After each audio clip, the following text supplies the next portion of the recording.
According to the Google AI overview, the purpose of military training is to eliminate civilian habits and replace them with military discipline. So when we go into the physical military, we respect our commanders and our generals and their rules and code of conduct. But when it comes to our commander-in-chief, Messiah Yeshua HaNotzari, Jesus the Nazarene, why are we not replacing our worldly habits with Torah discipline? In Jude 1 and verse 5, we read of a pre-existent Messiah Yeshua. I believe that he was the one actually giving the Torah to Moses on Mount Sinai, fulfilling the verse where it says that Moses saw God, but not in his complete unmediated glory. It says, "So I want to remind you, though you already know these things, that Yeshua first rescued the nation of Israel from Egypt, but later he destroyed those who did not remain faithful, those who did not persevere in what is called their emunah in the Hebrew. Their belief was not backed by their action. They turned away from the covenant. If you disobey your commander's instructions, you may just die in combat. And that's not their fault, that's your fault." Now, I stumbled across something cool today. There's an earlier uncensored version of the Talmud called the Nehardia, and contained in it is a passage that goes as follows: "A Christian who follows in the mistake of that man," a common euphemism for Jesus, "who commanded them to make themselves a holiday on the first day of the week." Now, this is a Jewish polemic against Christianity, suggesting that Yeshua changed the day of worship from Saturday to Sunday, but we know that this isn't true. There are a lot of mirrors in Acts chapter 1 verses 3 through 5 that suggest a pronomian interpretation of the New Testament is appropriate. It says, after his suffering, that's Yeshua HaNotzari, his death and resurrection, he presented himself to his disciples and gave many convincing proofs that he was alive. He appeared to them over a period of 40 days and spoke about the kingdom of Elohim. Now, what's interesting about this is a mirror of God or Elohim speaking with Moshe or Moses on Mount Sinai for 40 days about how his kingdom would go about. The Torah commandments are the rules for his kingdom. Then it says on one occasion. So basically right now we're in a context where it is post the day of the wave sheaf offering that is commanded in the Torah. So what we know is that God operates on the agrarian things. So when Yeshua resurrected, he was essentially presenting himself before the Father in the same way that the wave sheaf of barley is presented before the Father and the Omer count begins. So we're 40 days after the Omer count towards Pentecost. So again, I'll read this. On one occasion while he was eating with them, he gave this command: "Do not leave Jerusalem, but wait for the gift my Father promised, which you have heard me speak about." So this is the Holy Spirit.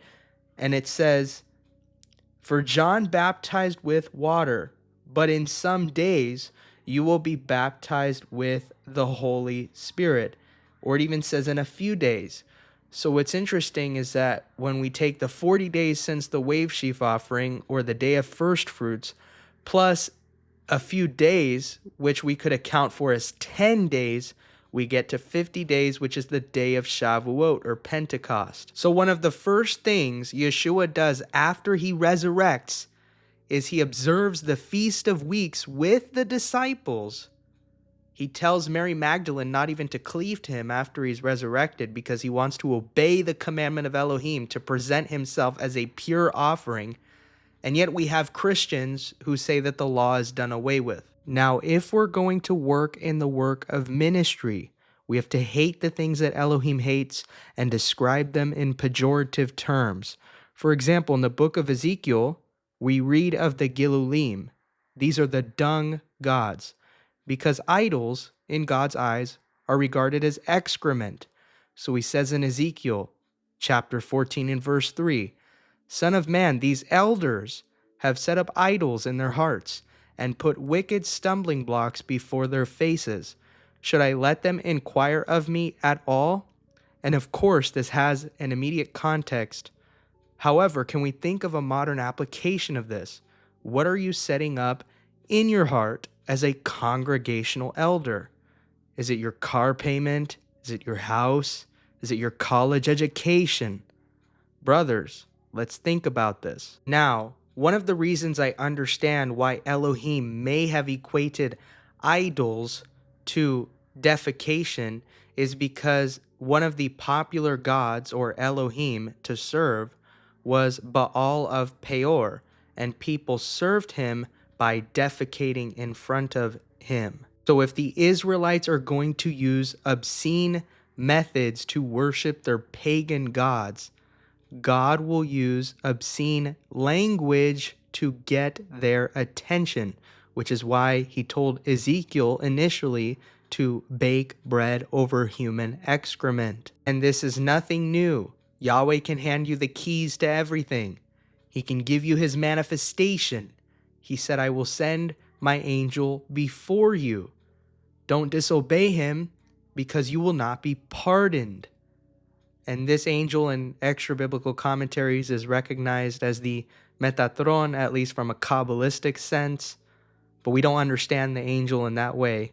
We understand the angel as a manifestation.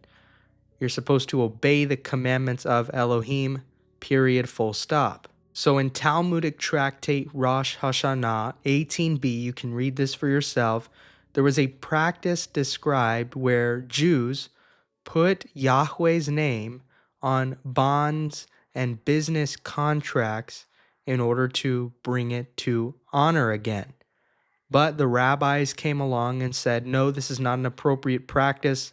We need to completely do away with this practice because it's actually profaning Elohim's name.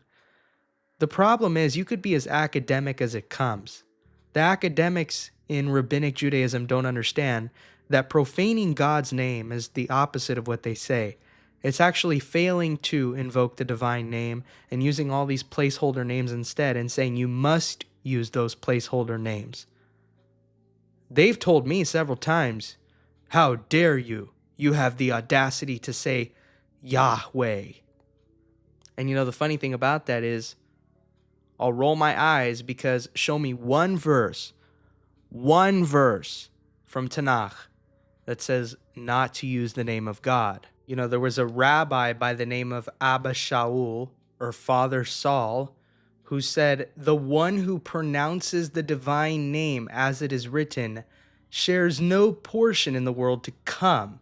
It almost makes me wonder why Yeshua said in Matityahu or Matthew chapter 23 and verse 9, and call no man your father upon the earth, for one is your Father which is in heaven. Okay, so Abba Shaul should just be called Shaul. There is no Abba Shaul. And we also have all these people running around. They want to have a father in the Catholic Church. Okay? They use Holy Father as a term. Even for the Pope, who is also banned the use of Yahweh's name. Okay, you can call your biological father your father. But Yeshua doesn't want people running around into the Eastern Orthodox Church, heaping up for themselves, quote-unquote, holy fathers to listen to, who don't even teach proper doctrine. You know, brothers, he's not very impressed, because if the Eastern Orthodox were to read their Bibles, if the Jews were to read their Bibles, if the Sunday Christians were to read their Bibles, if the Catholics were to read their Bibles, they wouldn't put anyone on a pedestal because Yeshua HaNotzri said not to. You know, in the tradition of the Chumash, it is actually forbidden to say God's name because you're doing it out of reverence. Okay, so it's funny because we're all eager to listen to men and to their philosophies and to follow the words of men. But when it comes to Elohim, we're not eager to listen to him. We want to rebel against him. We want to transgress him and his law. We want to commit acts of treason. Hopefully this message has blessed you. Please share it with a friend. Shalom.